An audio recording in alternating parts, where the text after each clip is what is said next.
Now, here's Chief Meteorologist Tony Petrarca with your live Pinpoint Doppler 12 Futurecast.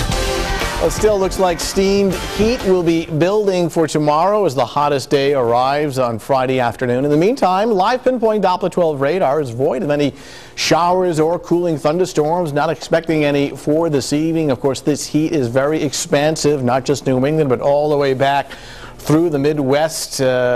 Population of over 120 million people under the influence of either a heat watch or warning.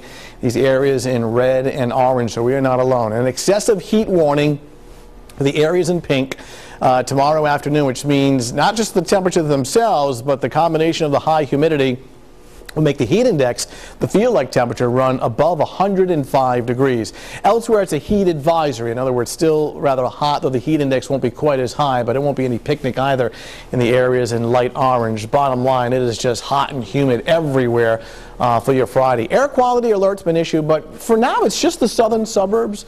Wind trajectory plays a huge factor in as to where the dirty air sets up. I was talking to Lenny Giuliano over at the DEM and feeling as though the highest concentrations will be in the southern suburbs, but we'll watch it closely to see if it tries to inch further to the north. So air quality for poor air quality for portions of our area tomorrow.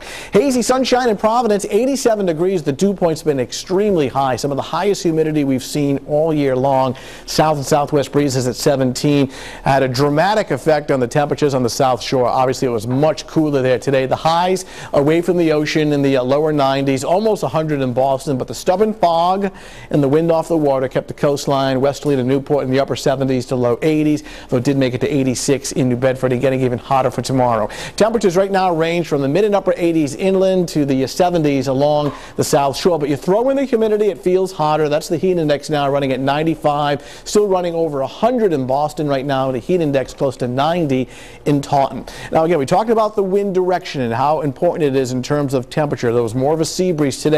Now the arrows represent wind direction. This is 6 o'clock tomorrow morning. It's already in the 80s. Inland areas, coastal areas. Notice how the coastline, there's no sea breeze tomorrow. 10 o'clock in the morning, it's already 91 in westerly, so it's more of a land breeze. By 2 o'clock in the afternoon, we're getting temperatures close to 100. And notice the South Shore, there's no cooling ocean wind here this time around as the arrows are coming in off the land rather than the water. And then by 6 o'clock tomorrow evening at around this time, it is still well into the 90s. So warm and humid for tonight. A little bit of fog overnight towards daybreak near the South Shore. Should not be as pronounced as it was today. Burning off rapidly to hazy sun. 80 to 92 is the morning range in temperature. 95 to 100 is what we're forecasting for tomorrow afternoon with hazy sunshine. Heat indices over 105. Even the South Shore temperatures are in the 90s on a west breeze. Bay forecast has that west wind at 10 to 20. Visibility 2 to 4 miles in haze. The beaches are hot. Any fog burns off quicker than it did today with a moderate risk of a rip current. Water temperature at 72. Northern suburbs, we're pushing 100 degrees in places like Cumberland and Johnston and Scituate, and out across southeastern Massachusetts, 95 to 100 should do it for the high temperature. It's very hot on Saturday, but the humidity is not as high. But a hot day nonetheless, and then we're looking at warm weather on Sunday, but not nearly as hot. A comfortable day on Sunday, the second half of the weekend, with a high of 86. So now through at least Saturday afternoon, it's tough going. Okay, thanks, Tony. Tonight.